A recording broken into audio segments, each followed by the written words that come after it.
Hello, everybody. It's great to be back with the first podcast of the new year. So, Happy New Year, all the best, and all that good stuff. The end of 2022 was rather unique in the sense that it held, from somebody in the football industry's perspective, the first ever Winter FIFA World Cup. And it's a real pleasure to chat with someone who was in Qatar. Chris Roberts is the founder of CR Media Limited, a freelance camera operator for major broadcasters such as BT Sport, Sky Sports, and if I'm right in saying you were over in Qatar for Optus Sports, if that's right, Chris? That's right, yeah. Yeah. So as I say, as I mentioned shortly before, I'm really looking forward to having this conversation with you, Chris. I've followed your work for a while. I've followed you on social media for a while, and I really like your approach to digital content, and your style as a camera operator almost. So I'm really grateful to have the opportunity to sit down and speak with you. How are things? Yeah, no, nice one for having us on, and it's good to be like the first one of 2023. That's good to know as well. But also, like obviously, like, looking at like who you've interviewed and stuff like that, you've interviewed some really like good guests and like sort of high level guests and stuff, and people who've done well in their careers and stuff. And it's like it's an honor for me then for you to ask me, to come on here. Like you know what I mean? I'm kind of like, who am I? You know what I mean, to be coming on here, but like, yeah, no, fair play to you. I like what you're doing. Like obviously we spoke yesterday just about like why you're doing this and like your reasons for it and stuff. And it's I think it makes a lot of sense. And like to anyone who's sort of looking to sort of push themselves out there, what you're doing is a good move, you know.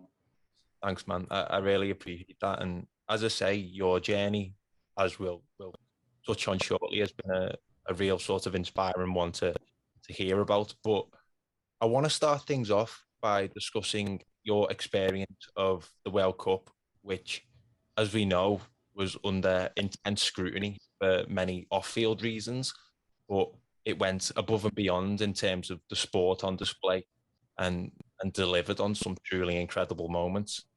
Attending a World Cup finals is the pinnacle of football for athletes and those that work in the industry alike. So, as a whole, when you reflect on it now, how did you find your time over there? I mean, it seems to have like come and gone really quick. Do you know what I mean? And as anything with these things, you kind of do it, and then they're just gone, and then you're like kind of on to the next thing.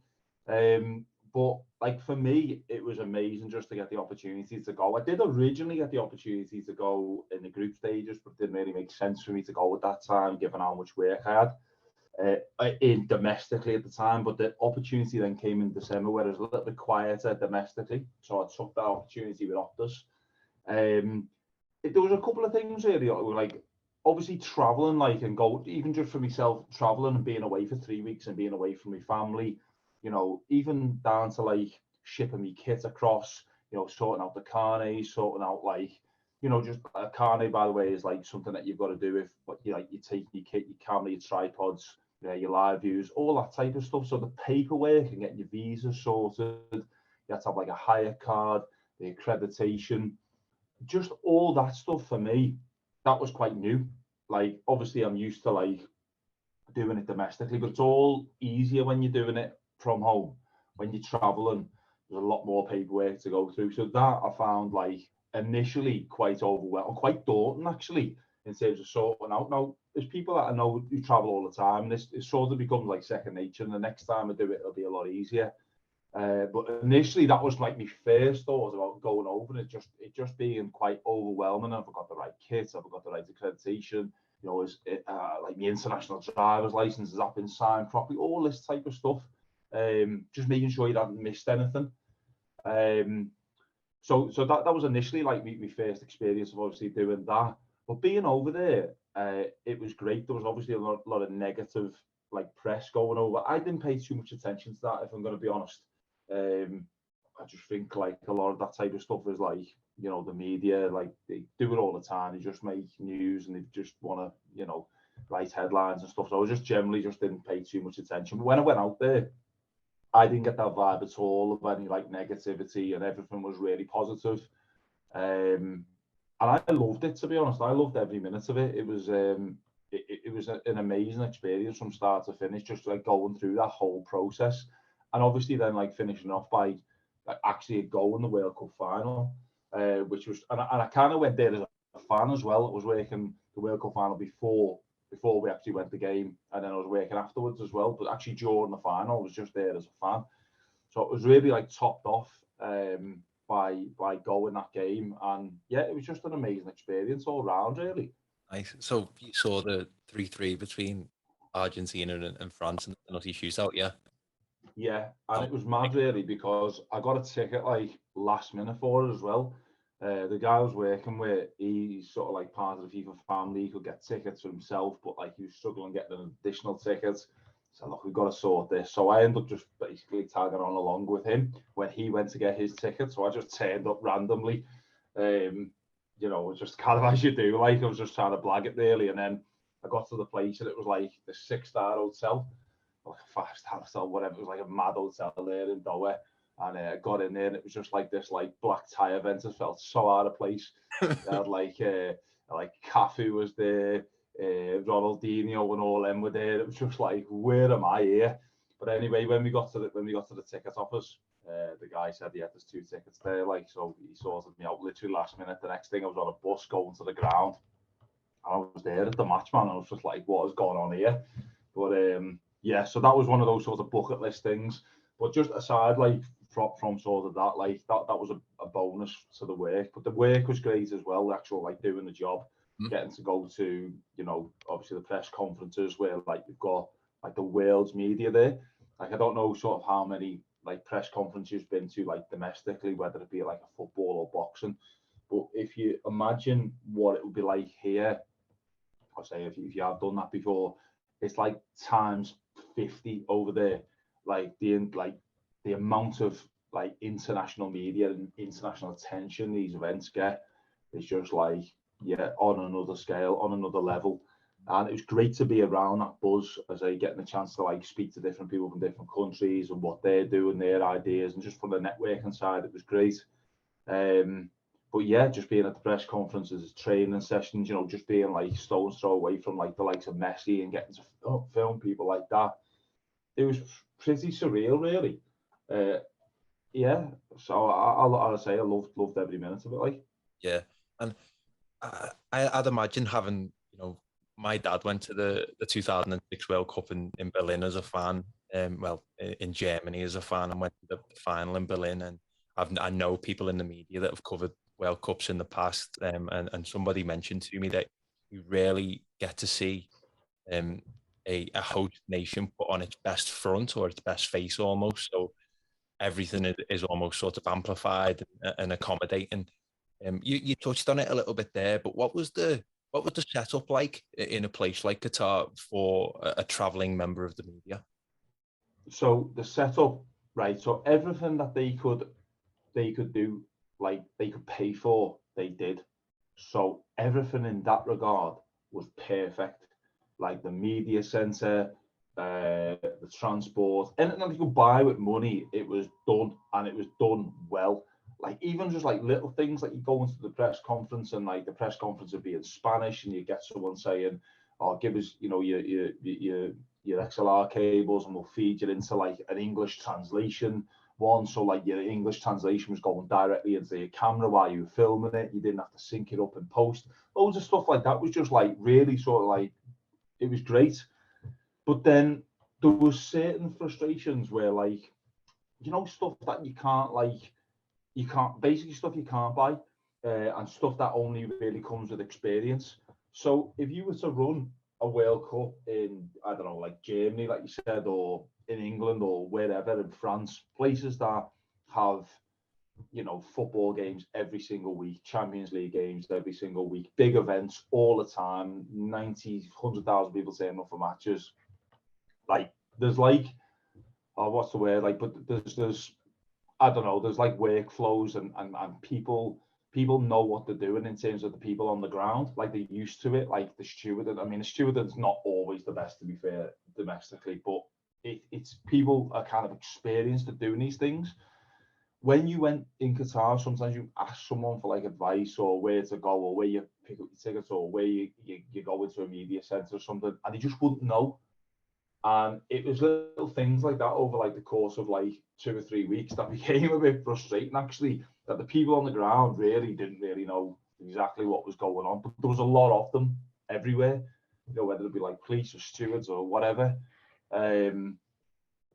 But that's just experience, though. That's because they've never done a big event. That's just the way I seen it anyway. But as far as the event was like run, I can't complain about it at all. It was like it was really good, and it was really welcoming as well. It was just like little things, little tiny things that like you may take for granted that would sort of come up, and it would be a bit frustrating. That was probably the only thing. Yeah, I can understand that, and like you say, if the host nation, if that's something that they're not used to doing, almost running sporting operations or running sporting events, or as I should say, regularly, like you highlighted there, it's just an experience thing, which I'm sure the more sporting events that they do host, which it seems to be on the up in the Middle East, that a lot of sporting events start taking place in the Middle East, the more experience that they will gain, and hopefully the smoother those events will run. I mean, you touched on it a little bit in that the events that you cover domestically. I never remember correctly from our conversation yesterday. You told me that football wasn't the first sport that you covered. It was No. the boxing. Yeah. Yeah. So I started doing this through boxing. Basically, I was sort of what started for me. So I was sort of doing like video and like photography at the time, mainly actually photography. And I was just taking sort of like random photos, really, of like, you know, city landscapes, all that type of stuff. And I mean, this was going back to sort of several years, but there was a lad locally who reached out to me, or liked that. He actually just liked one of my posts. And I reached out to him, so I see you like this post, you know, and I seen you're a pro boxer due to make your debut. Do you want any photos and videos doing?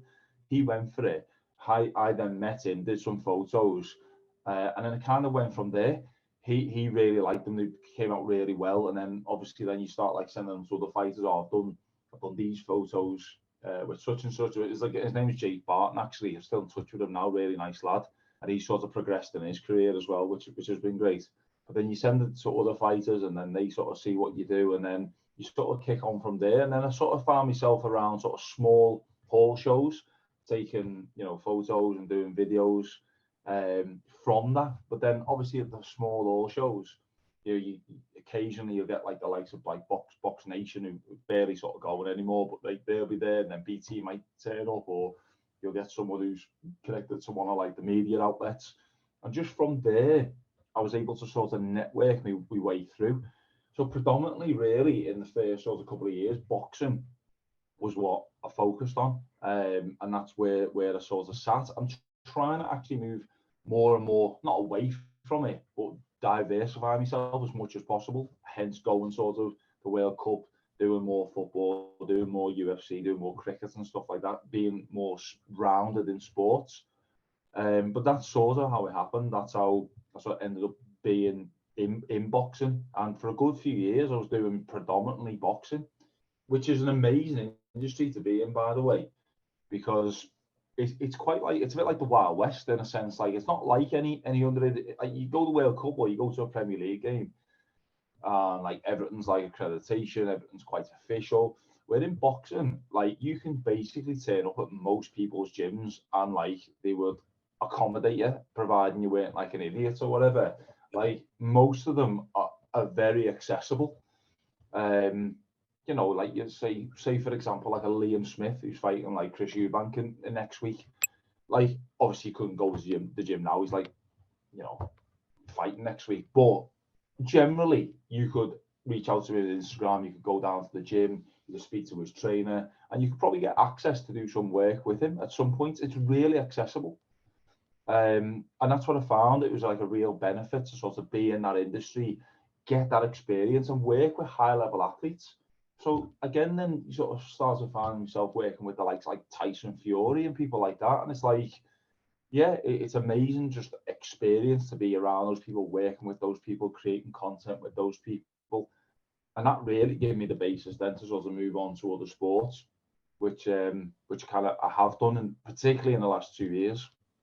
That's a sentiment I can certainly echo, in that I am certainly hoping over the next couple of years in my career to branch out maybe into the likes of boxing and UFC and different sports. Obviously, I've got a niche in football, but I can understand certainly why you'd want to do that.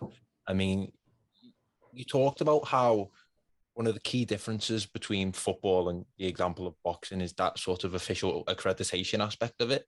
In terms of you as a camera operator handling equipment within the workspace, obviously the different setups. For example, if you're covering like a local boxing show, it would be a condensed small hall area where it might be hard to get about in. But what are some of the other differences when it comes to covering different sports as a camera operator? Biggest thing is like, and quite often this is always the case. I mean, like, I know the points I make now. So there's like, you can learn to operate a camera. Do you know what I mean? Anyone can kind of get there and learn it. It's not rocket science. There's certain things you need to know, and obviously the more practice, the better you get. But it's not rocket science. I always say that to people. Like, a lot of it, like in terms of like the challenges then you face once you know your sort of gear, is then logistically, like knowing like how things work in a football match or in a boxing match or in a weigh-in, what you can do, what you can't do, how to get your kit up like a gantry at like some League One club. Like sometimes like, you're carrying like, I don't know, sort of 30 kilograms of kit, and you're like literally like obviously pulling your stuff up a gantry, like to get on, where like the commentary platform is, and stuff like that. It's like, you just got to know sort of like little things like that, and you don't want to be like a rabbit in the headlights when you get there, and you don't really know where to stand, where you can go, what you can get away with, and there's other things like just little things like, you go from working all these indoor events, and then all of a sudden you're doing outdoor events, and like it starts lashing down with rain. So then you've got a situation where, you've got to have like your rain covers. You've got to make sure like your kit's watertight. It's not as easy like operating your kit in the rain with these water covers on. Just little things like that. Like, it's experience of like experiencing all different conditions. And often sometimes you don't learn until you get caught out. So you've got to like go through that process of like getting caught out with certain things. I say like, I'm pretty experienced at doing all this now. But as I say, there's little things that you just may not think of that like catch you out, and you've just got to go through the processes. But that's probably the biggest thing. I always say, like logistically, like you've got to kind of understand the sport and the culture. Like, there was a lad that came in for BT not that long ago, and he was filming the weigh-in, and that, to me, that's complete bread and butter, because I've done that many of them, and it is bread and butter really. But he had no idea like where they stood, where they went. Did they like look at each other first? Did they even look at each other? He had no idea what it was, because he'd never really paid attention to boxing, and he just sort of found himself in this situation. So he knows how to operate a camera. He just doesn't know what's what. But as I say, it's not all rocket science. It's just an experience of, the more rounded you can get, the sort of better. But you generally learn when you make that mistake. You know what I mean?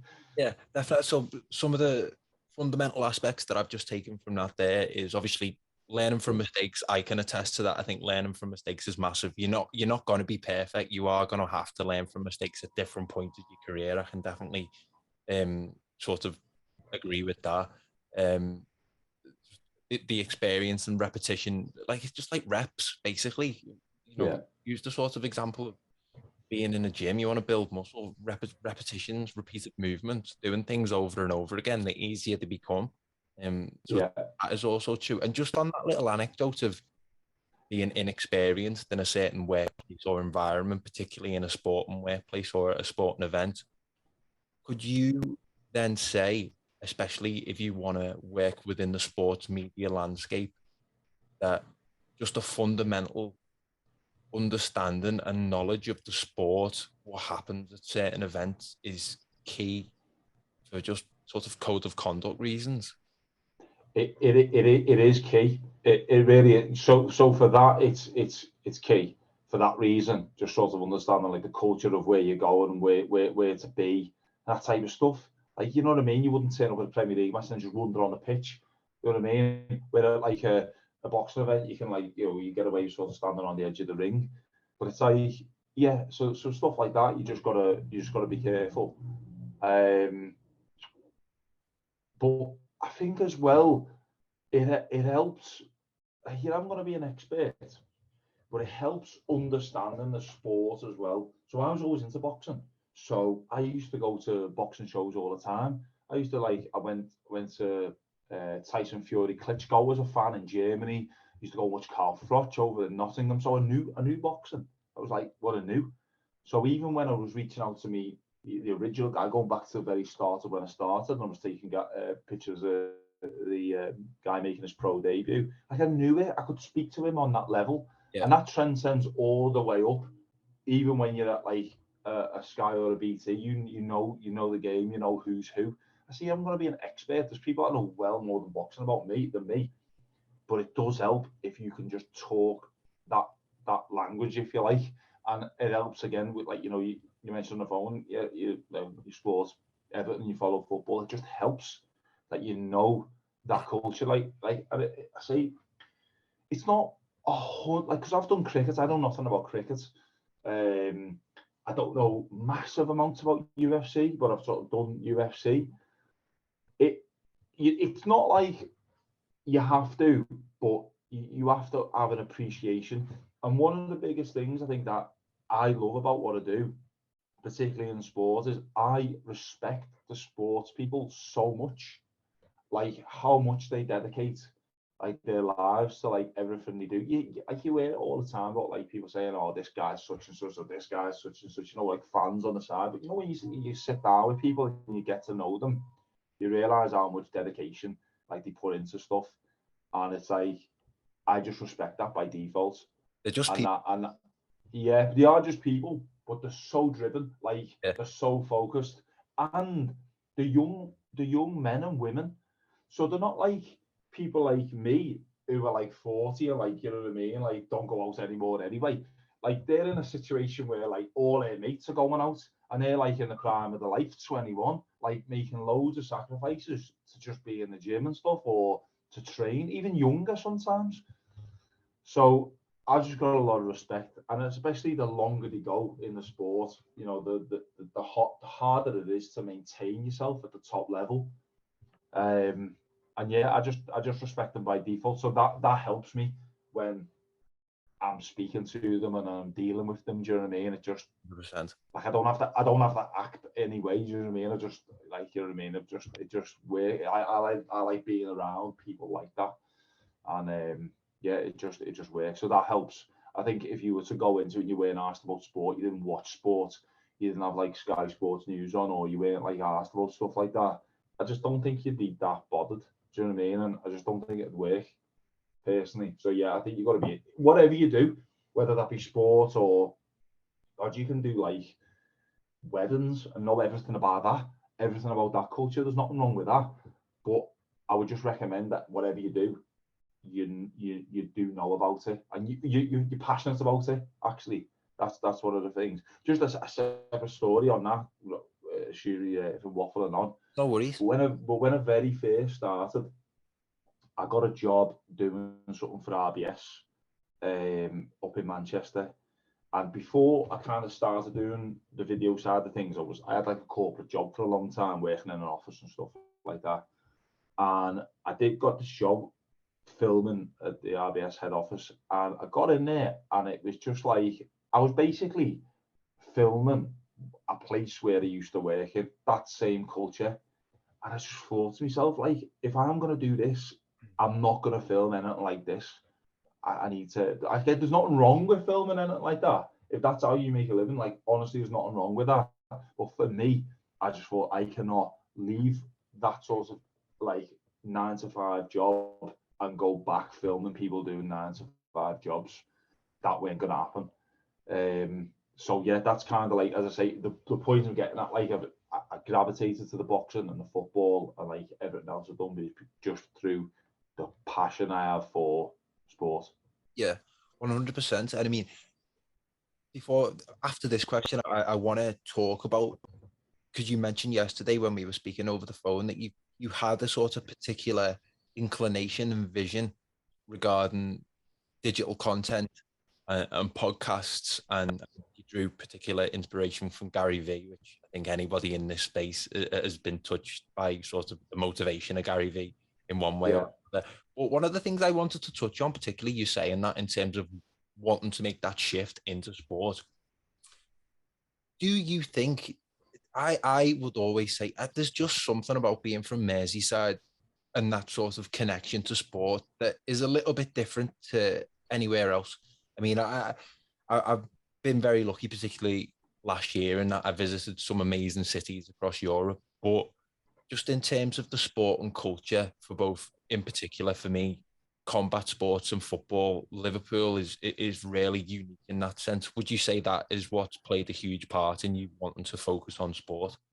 Yeah, it is very unique. And if you think of like the size of the city, resources that are available to the city, limited resources in a lot of instances, like it really punches above its weight when it comes to sport. The people it produces always got players playing for England at the top level. It's always got boxers fighting for world titles. You know, for example, like you know, a guy I know really well, Nathan Heaney, he's looking to become the first sort of British champion out of Stoke. Now, you look at someone like Liam Smith, they've had 4 British champions in the one house, the 4 brothers, you know, and it's amazing really that it's like it's the same with music as well. Like people are just sort of inspired, like quite creative and and you know the culture of the city. I think that like bodes well for those sorts of things and people doing well in sport. Does that have an impact on me? Probably, yeah. But all I know is like I just grew up like playing footy, being a footy fan, going to boxing shows as well, and like that. You know what it's like? It's like my son's now, he's 9, and I always encourage him to play football and being like engaged in like, you know, football and sport in general. Like he does like after school multi-sports clubs, he does footy clubs, he's in a team and all that. So I think it's just part and parcel growing up here. I think it makes it like, yeah, I think it definitely helps. But saying that though, there's loads of like you go to Manchester, it's it's the same. Like there's a very working class city, and like there's loads of great footballers, loads of great boxers. But I always just feel like Manchester, Liverpool side does punch above its weight in terms of how much it produces. You know what I mean, for like the size of the city and the resources available. Yeah, 100%. And I've got to be honest, I know there's certainly a sporting rivalry between Liverpool and Manchester, but I've got to tip my hat to Manchester as well. I lived there for 3 years, went to uni there for 3 years, and it's another one that's sort of bursting with culture and an appreciation for both, as you mentioned, sport and music as well, which I think is a really it's a really interesting city and place to sort of submerge yourself in and sort of take in everything that it has to offer. Now, I wanted to move on. I think as well, like Liverpool and Manchester as well. Actually, like people wouldn't admit this, but like Liverpool and Manchester have actually got a lot more in common than people would like to admit. It really has. So yeah, they're very similar in that sense. And generally, like I always find like Manx and Scouse always get on, like, and I know like the football thing always creates a bit of a thing, like, but generally, that's my sort of experience of it, you know. Yeah, I'd agree with that, mate, 100%. Now, I did want to talk about your sort of ideas and your initial vision around podcasts and digital media that was ultimately the catalyst for the career that you have now. Like you mentioned before about working in a 9 to 5. So I'd just be interested to hear about that journey of what was the decision-making process that led you into, right, no, I'm going to sort of separate myself from this and move into the direction of pursuing my hobby and turning that into a career? Yeah, so how did this sort of happen? I guess I was quite, I guess when it very first all started coming about, like the internet and social media, I guess kind of I weren't really paying that much attention to it. But I reckon I got around about sort of, I'd say how sort of, it sort of, I got in tune with it. It was like I started a little side business many years ago, running like football leagues actually, run them for a couple of years. But while I was kind of like doing them, that's actually really how I started like thinking about video and photos to like promote that business. That's how so that mindset started coming in. But then you sort of looking at like how you can promote like the business and how you can push it out there. And it did all right in the end. And they ended up having leagues like in Brombury. I won a contract with Liverpool Council. I ended up selling a business to Leisure League. So they did all right in the end. That was just like a little side hustle that like I kind of like weren't particularly, it was just to get a few more quid really. But I then started coming across like your likes of like your Gary V's, and he not long wrote Crush It. I think it was around about, it must have been like over 10 years ago this. And I got like what he was saying. It just made sense to me.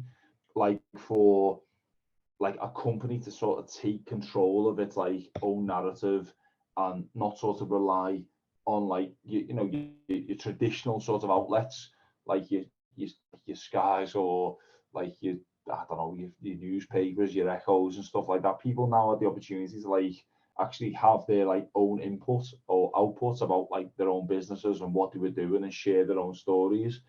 And I was quite fascinated by that. I definitely got that idea. It was like, I get this totally, and I can totally see where this is going. So that's really sort of where that seed was planted. So by the time it sort of started like doing video, me sort of approach was, I was looking at like companies like Frank Warren and Queensbury, and they were doing nothing. They didn't have a YouTube channel. They didn't have a Twitter, or maybe had a Twitter, but like half doing it. I was like, you guys need to get on this and start, pushing stuff out there. And then they slowly started seeing sort of the benefits of that. And that's really, I was a little bit sort of not ahead of the curve, but I was further ahead of the curve than some of these companies were in terms of the way they were thinking and seeing things. Now you look at it now, and like everyone's got the YouTube channels, everyone's got the sort of Instagrams and everything. Like so, it's well established.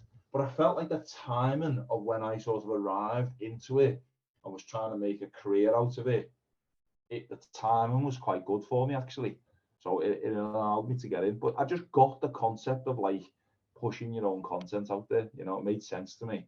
Yeah, I agree with that 100%. And I would go one step further in saying that I think the next stage of that digital footprint almost is, I think every sport and organization, or take an example of a football club, I think they need to have podcasts as part of that, handling and controlling their own narrative. I know sometimes, you can have conversations like this where they're free flowing, they're open questions, they're back and forth. But you can still edit them down to control your narrative almost. That's just my sort of 2 cents on it. I think podcasts are the next stage of that development. They're a form of entertainment, they're a form of education, they're a news outlet. And I say this every time I get the chance. I have learned more from podcasts than I ever did in a classroom. And it's mad, isn't it, that? And that is true. Like that's how it works, because you're also probably like you're aligning yourself with things that you're interested in and people you're interested in and things that you want to sort of move forward on, rather than just being told like a load of random stuff.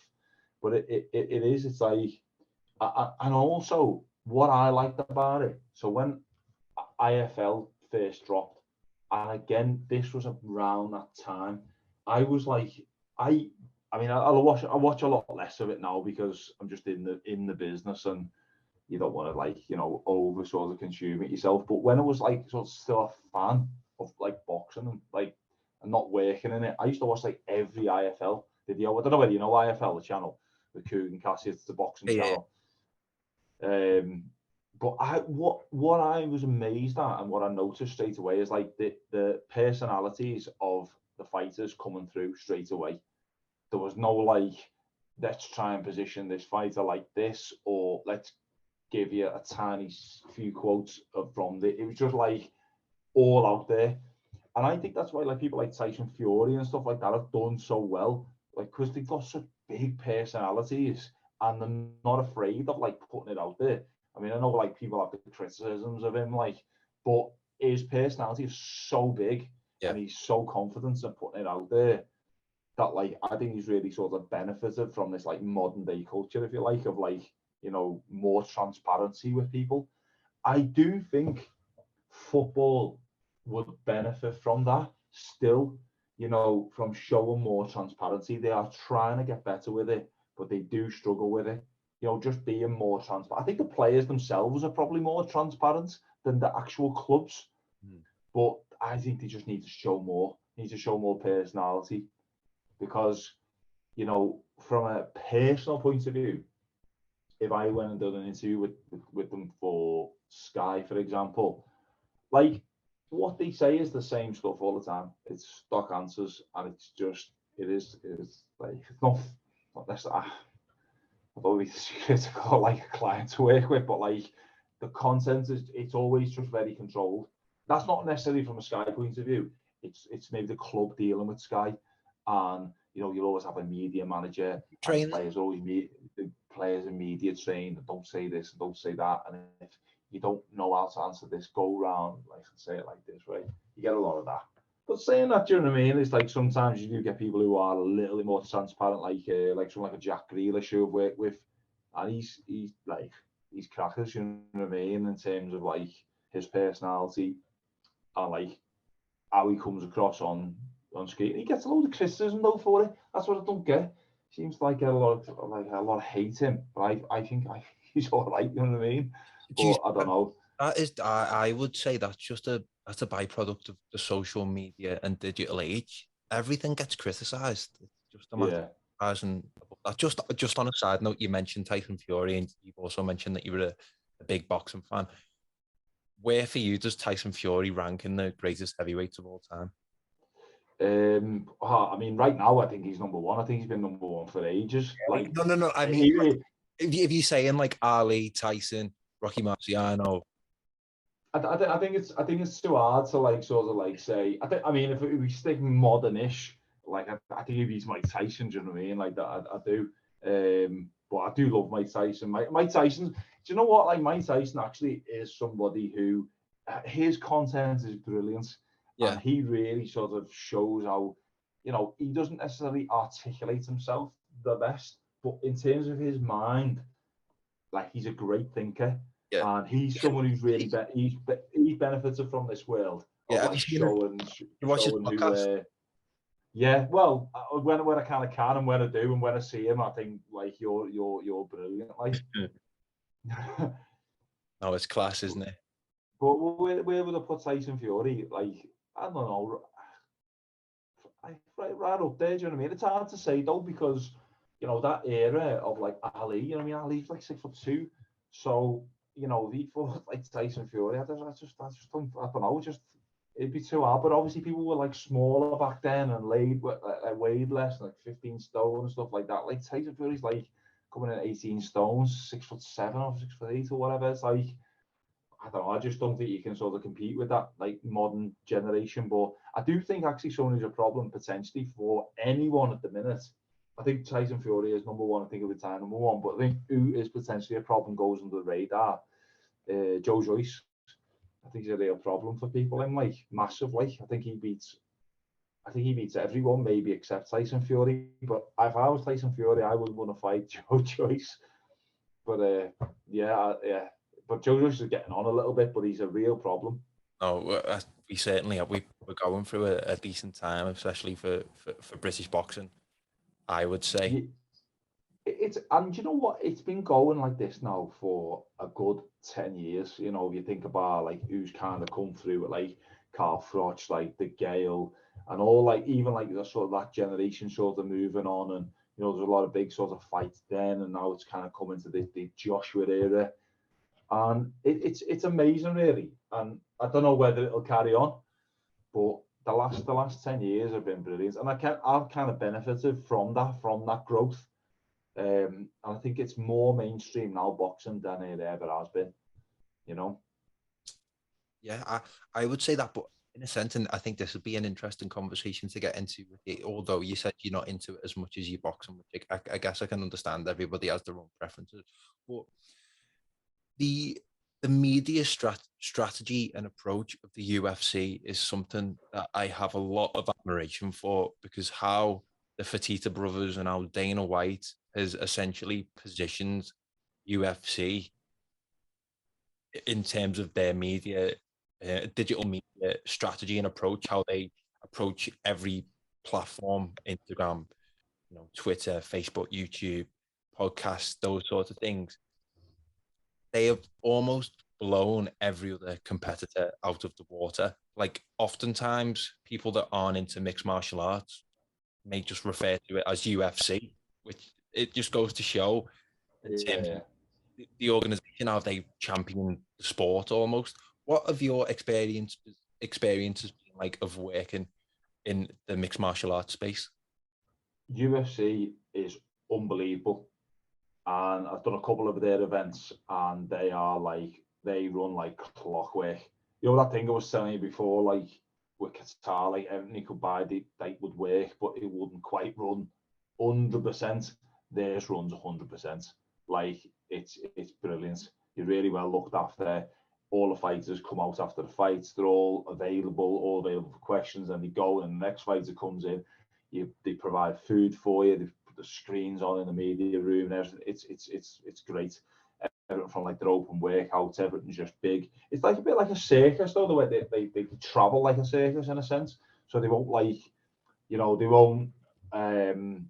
bring people in to sort of like, they'll bring everyone with them. Like the team like follows them everywhere. Do you know what I mean? And that's kind of like why it like remains so consistent, and they know what they're kind of doing.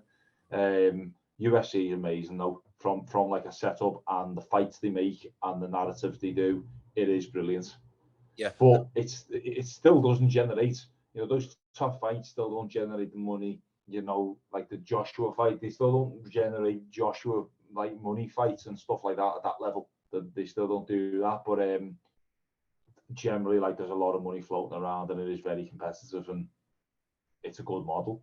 Yeah, that I was just gonna say, from a matchmaking perspective as well, I think the UFC is a different beast to boxing, almost, because as we've mentioned, there are extremely talented boxers out there. But case in point being Joshua Fury, we probably should have had that 5 years ago. Whereas with the UFC, the best fighters fight the best fighters near enough all the time, preventing aside from injury or any sort of obstacles that get in the way. I think that's one thing that gives boxing, the UFC, an advantage over sort of whether it's whatever sort of boxing event or organization is in town. That's not to discredit boxing in any way, because it's still, as you say, it still brings in just as much money. But even still, talking about the approach of boxing, they will, the UFC, they will put events on timed perfectly to run with, say, for example, a Canelo fight or something. So the UFC is on, then the Canelo fight's on afterwards. So he wins. It's a funny one, because like they always say like, well, try and make like boxing more like the UFC and make the bigger fights, but it's so fragmented, with like your divisions and your belts, not your divisions, so your belts and the promoters and your broadcasters. Making a Fury Joshua fight is difficult. One's on the zone. Sky are going to want to be involved. BT with Tyson Fury, they've both got different promoters. Who's going to get the lion's share of the money? They go, it's going to want a certain amount. And I know like a lot goes on in the media with like sign a contract and all this with like Tyson Fury, but most of it, like it's a very difficult. It's a difficult fight to make that. Probably will get made at some point, but I reckon they'll probably be past the prime when it gets made. It's just so political, like, but in theory, it should just happen and it should just fight each other. But there's loads of fights like that just don't happen because of politics. Yeah, and I guess that is the downfall of the sport, you know. Yeah, 100%. Now, just to sort of shift gears back to the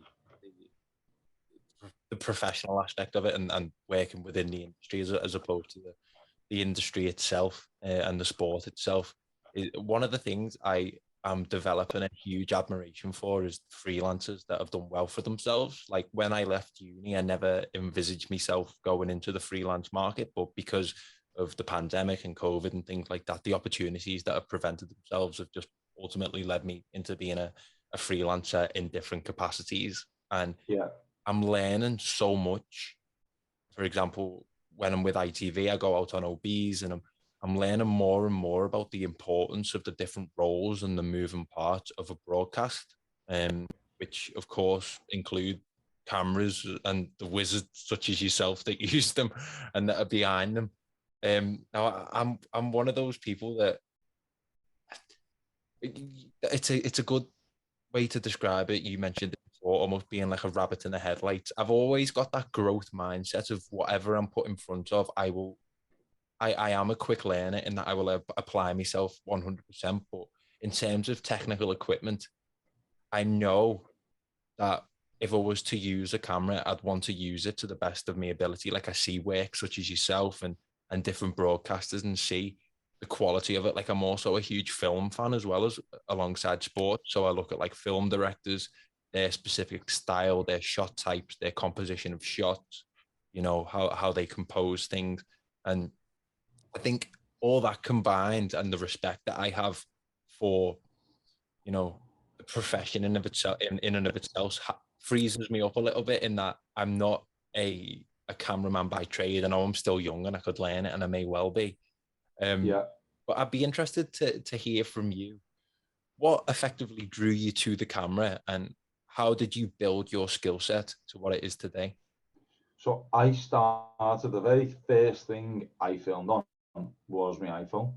And that's it. And it's like, you know, you look at iPhones now, like, and they're unbelievable. To be honest, like the quality you get out of them, but like that's where I started it, on an iPhone. And Mm. it's just like learning, and like, you know, I do like I'd go on like a little like city break or something with the missus, and I'd just film stuff and that, and I'd just edit it when I got home and put some music to it. Just like, and then I was just into it. I just enjoyed doing it.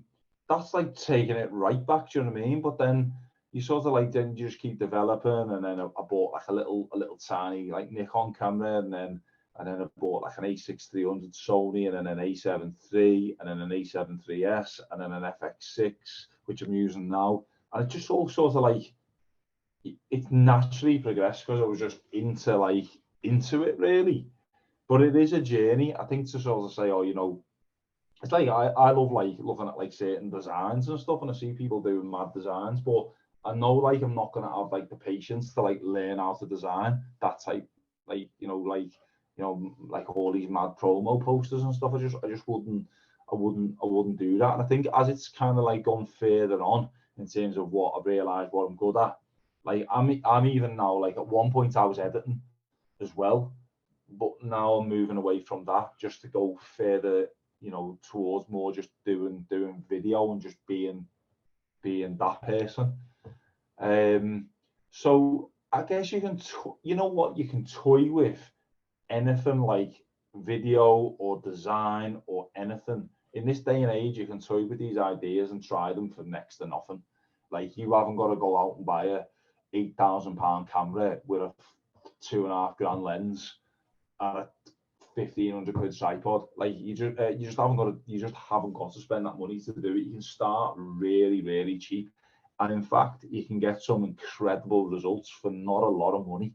In truth, you know, if you look at like if you got like an A6300, you probably pick one of them up for like, I don't know, like a few £100, and you could honestly, you could. I've got a story about that actually. I used to shoot an A7 IIIS, and it broke on a shoot. And I carried the first camera, the first like proper camera I bought. I was like, you could probably get these for a few £100. I used to carry it with me as a backup, and I'm glad I did, because I had it that day. So the camera broke on the shoot, and I was, I'm gonna have to run with this camera here. And I shot on it. It weren't ideal, like, but put it this way, right? When I sent the stuff back to the clients, they didn't go, was that on an A6-300? Because, you know, we don't use them. Like, they didn't notice. Nothing. It was just like, oh, it sound nice one, good job. But, like, so it's not all about, like, the gear you've got. That's kind of the point I'm making. But don't get me wrong, like, you do need good gear, like, the higher up you go. You just do, like, just for, like, the quality, the ergonomics of the equipment, the reliability of it, everything comes with that, like, high price point, you know what I mean? But to start, honestly, mate, you can start, like, relatively cheap. Yeah, I'd always just say go your iPhone. If that's how you want to learn, like, honestly. And then you think, oh, maybe I want to have, like, some high mo, or maybe I want to be able to grade the footage, or maybe I want to be able to, like, have, you know, some, like, lenses on or something like that. And that's where you start, like, investing in it. And, you know, but I'd always just start with your iPhone. The iPhones now, them iPhones are bloody ridiculous. Like, sometimes I see the footage and I think, what the hell, how long have I got left in this game? Like, you know what I mean? So, like, it's yeah, the technology is going fast. Like, No, I agree with that 100%. When I was at uni, I've got a good mate of mine, Sean, who's a filmmaker, who was one of the ones that gave me a big kick up the arse to start this podcast, to be fair. And I helped him out with a lot of his film making assignments. It was all just shot on an iPhone, and as you say, the quality of it is excellent, isn't it? yeah, it is. I obviously it has its limitations and stuff, but, like, there's a lot of jobs you see people using cam ops for. I'm not against it at all. Like, and it's like, you know, there's certain things, like, where, for example, like, if they want, it's great for social stuff. It really is. And even, like fight nights, I've said to, like, a couple of clients, like, you know, get the phone out, like, you, like, film fights on your phone. You get a knockout, clip it up, get it out.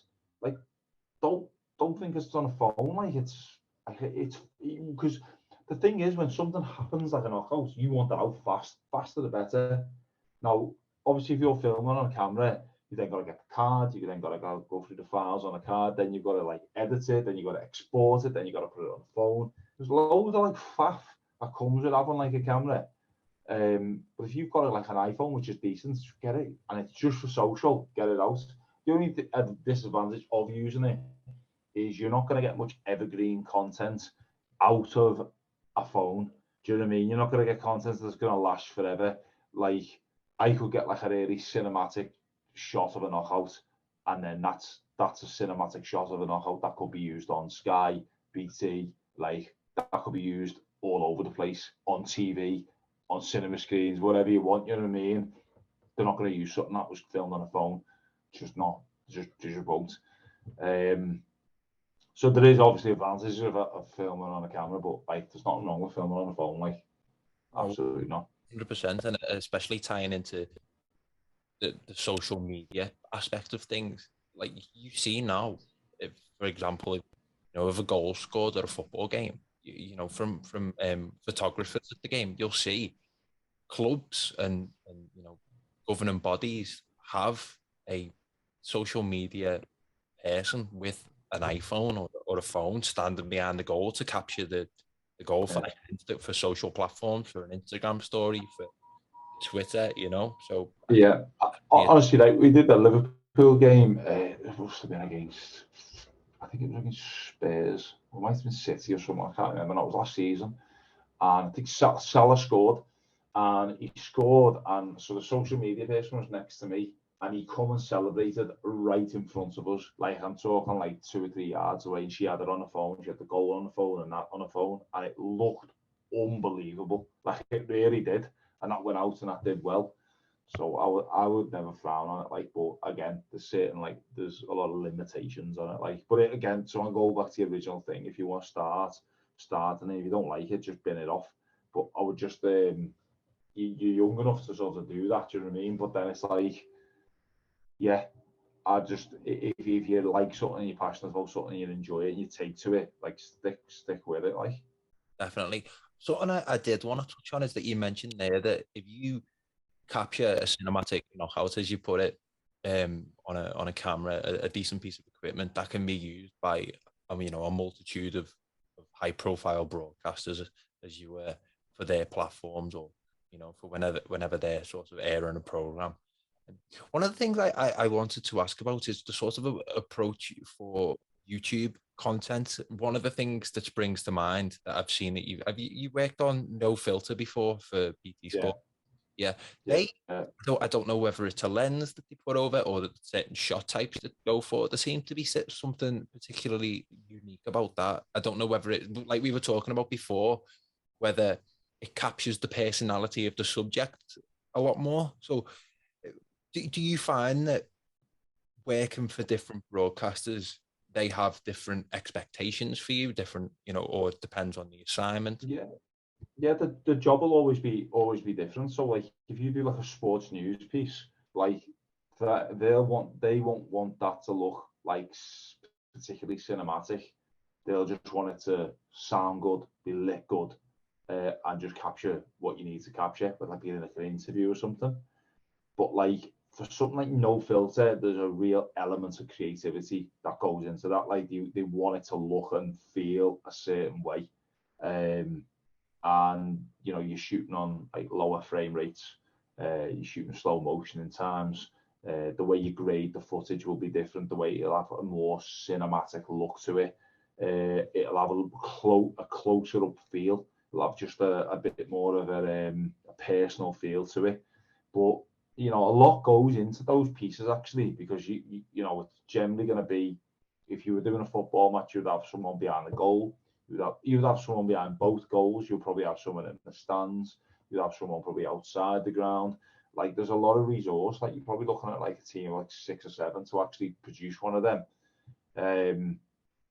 But yeah, the design to sort of give you that feel that you wouldn't get on the TV. And yeah, how you get that is mainly through like your shutter speed's a big one. Like so basically the TV will shoot in 50 frames per second. You're shooting 25, so it'll give you that blurry feel, like it's like you'll see it in the movies, like most cinema things you'll go and watch in the cinema at 24 frames per second. They give you a very like blurry sort of dreamy look to like the footage you've got, and that's essentially the look that they want to give for football. And you'll see it as well, like on like FIFA documentaries, if you ever watched anything like that, where like you see like Maradona and like those sorts of documentaries, and you have like the pitch side stuff. It's all very similar even back then. It was filmed in a very cinematic frame rate, and it looks amazing. But yeah, that's kind of like that's the feel. Yeah, to answer your question, like there's like different clients want different things. Yeah. I mean, sometimes like clients aren't always 100% sure even what they want as well. Do you know what I mean? So there's sometimes you've got to add like you got to be a bit like sort of maybe suggest your sort of like views on things as well. That can happen. They know they want something good. They want like sort of look cinematic, but they're not always 100% sure exactly what they want. But yeah, like different. It's always different for different clients, really, generally. Thank you for sharing that. Certainly sort of opened my eyes a lot more, especially in regard to the frames per second. I can definitely understand now when you watch the likes of a No Filter how it differs from a Sky Sports News broadcast. Yeah. And that is the main difference. And also you're just shooting from different angles, like a Sky Sports would be like up in the stands, and it'd be a sort of like wide view, traditional sort of angles. But then they're now even introducing like different angles, and you'll probably notice like they've got guys on like gimbals, like shooting in low aperture, which will really blur out the background. So I don't know whether you've seen any of those shots, particularly in the World Cup, where like the teams are in the tunnel and they look really cinematic. Like they look night and day from what you see on the Eng cameras, which are the broadcast cameras. Like you're like when you see it, like it almost like you're like, wow, that looks amazing. Yeah, so they're trying to even move. They're trying to move. La Liga were one of the sort of trailblazers in do. I'm sure it was La Liga TV or something like that that first introduced that sort of shot where it was, the focus was so intense and it was a blurry background. But sorry to cut you off. No, and that's kind of like so that they favour that look, and they want more of that look. So yeah, but again, it just varies a lot, No, definitely. I've found this conversation as a whole really insightful, Chris. I mean, I've got a couple more questions before we wrap up. But thank you so much for all this advice that you're sharing, man. It's really valuable. In terms No, of it's all good. I think, from my perspective, you sort of like forget what like you've learned sometimes, and like how kind of far you've come with it. Do you know what I mean? It's not until you start talking about it, you think, oh, you start taking stuff for granted. Like you start taking the things you know for granted. You start thinking like, maybe everyone knows that, but they don't. It's just like you just pick different things up. I mean, there's things about like your podcast and that people, you'll just assume everyone knows how to do a podcast, and most people haven't got a clue how to do a podcast. They wouldn't know how to start. That microphone you've got, they're just like, what the hell's that? So it's like, it's just little things like you don't realise how much you're actually picking up sometimes until like you actually stop and think about it, or someone asks you about it. Do you know what I mean? So yeah, no, I'm happy to share it. Like, you know what I mean? definitely on that topic of self-reflection, this isn't to say that you'll go on to shoot something that you'll consider your new best thing that you've shot. But if you were to reflect now on what you've done up to date, what's your favorite thing that you've shot, or your favorite experience in your career so far? So actually the best thing I shot was just before Christmas. The best knockout I've ever filmed in my life. And you know what? Half it's down to luck. So like, I was just there at the right time. There's a guy called Adam Azim, who's a sky fighter, and I was just there right at the right time. He threw the shot right in front. I was positioned in the right spot, and the guy got knocked out and then fell through the ropes towards me. He didn't come out the ring, thankfully, but like he basically fell into the ropes where I was standing, and then he comes back, and then I managed to push my focus back onto the Adam, who went and done like a somersault. But it was like, it's just, that was the best thing. Like, I look at that and I think, fucking hell, that's a good shot, that, you know what I mean? But like, it was just, sometimes that's just luck, like the fact that I was there. Obviously, when it happened, I was able to pull a focus and use my experience to make sure I got the shot when it was presented to me. But like, if it was like 10 yards further down the ring, like I wouldn't have got that shot. So sometimes just a bit of luck. That's probably the favorite shot I've got. What's my favorite experience? I'm trying to think. Like, I mean, I guess it was probably like one of the first big shows I went to. I think it was one of Carl Franson's fights in Belfast, and it was just like, boss. I was like, oh am I here? Like, this is brilliant. I'd paid to come here myself, when I'm here. That was like really sort of like, I know those early days, like you never get those early days back when you sort of like grinding and you're dead naive to stuff and you're trying to like figure it all out, and that's definitely the best time, 100 in my experience, like, because you like don't have any expectations on yourself. Everything you learn is new. Every experience is like heightened, and that I would say that is the best time. Those, like, when you're learning and you're really out there, like, obviously when like, you sort of establish yourself and that, like, you just become a bit more like, everyone's a bit more like pragmatic, and like you're used to it a bit more, and a bit more pressure to like, get the financials right, be like your own business and all that shit. Like, but I say the early sort of days, like we're going to those like Carl Franson shows and that, like we did one in Windsor Park, and that was mad. It was just like, and I ended up filming the ring walk. So I was in the changing room, Tyson Fury, Carl Franson, Ricky Hatton, and then I was behind them for the ring walk. And I remember just thinking, how am I here? And that was like a really good experience. So like stuff like that, you know what I mean? But yeah, it's boss. I say that's like the highlight of like, working in sport. You get those experiences of, being in part of those events, and you can't beat it, in my opinion. Like, Oh, I would say as well. I mean, I guess I'll find out as I get older, but that sense of novelty is so valuable when you're early on in your career. I think that's what gives it that sense of, oh, fucking hell, this is unbelievable. yeah, and you don't appreciate it at the time, but then it's just like looking back, like that year, everything I did was new. You know what I mean? And like everything was like new, and it was accelerating fast as well.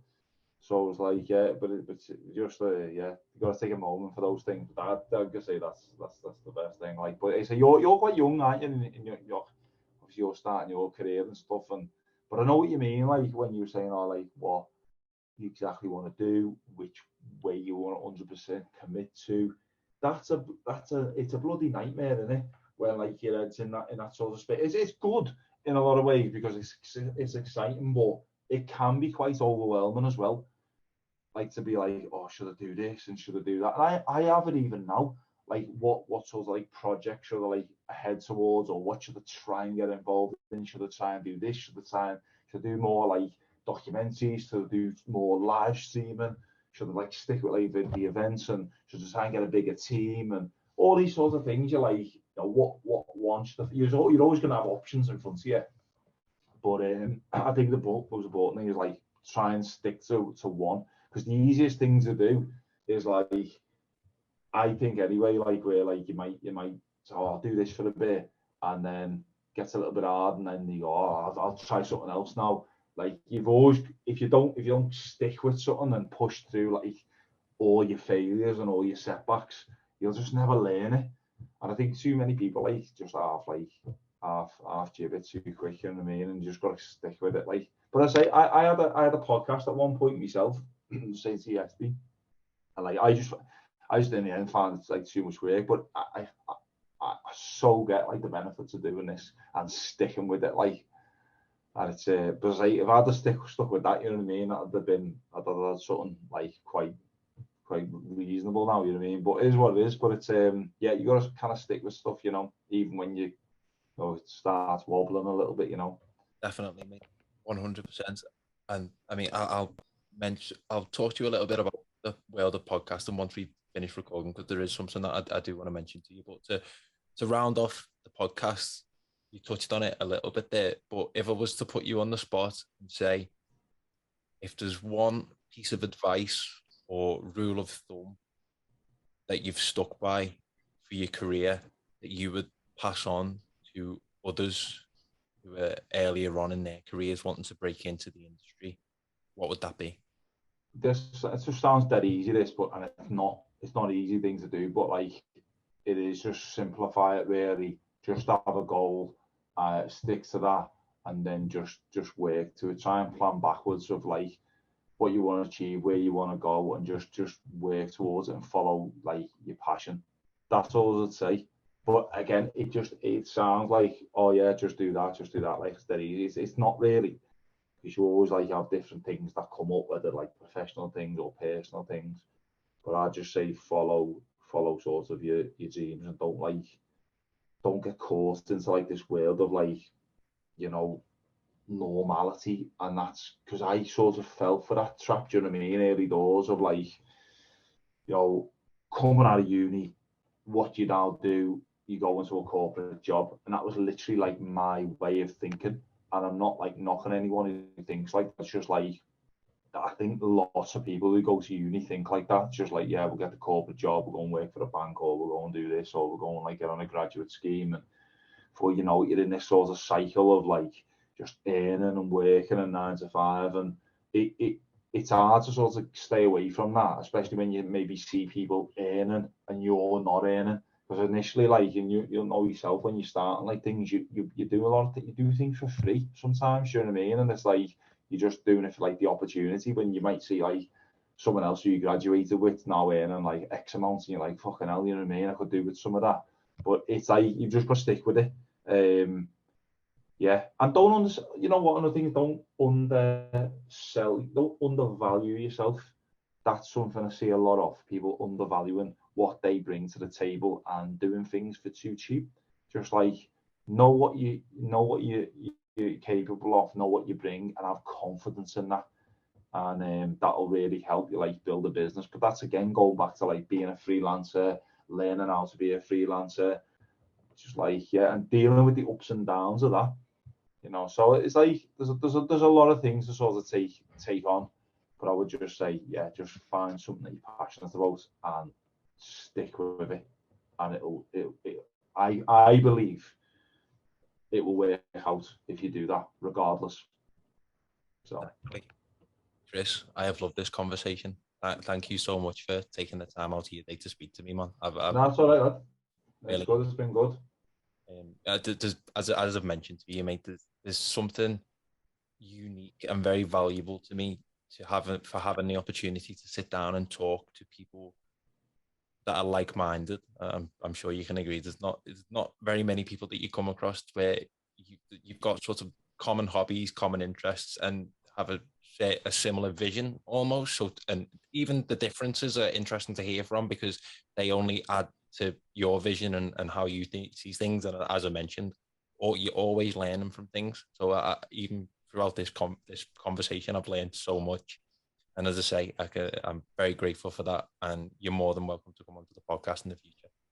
Yeah, no, I appreciate it. As I say, it is good to be around certain people, because I think, like, you know, you'll have like friends or whatever that will, you know, see what you do or see you in certain places, and or like even like your missus or whatever, like, and they'll think you're on a jolly. Do you know what I mean? It's like you think you're having fun doing these things, and it's sometimes like not always like that, but it's good, like, you know, to speak to people who are like on that mindset and understand what it's like to sort of be in certain situations. And yeah, because it's quite unique being in this sort of environment. So yeah, it is good to reach out, and nice one for reaching out. It's good for it's good to have this chat. I've enjoyed it.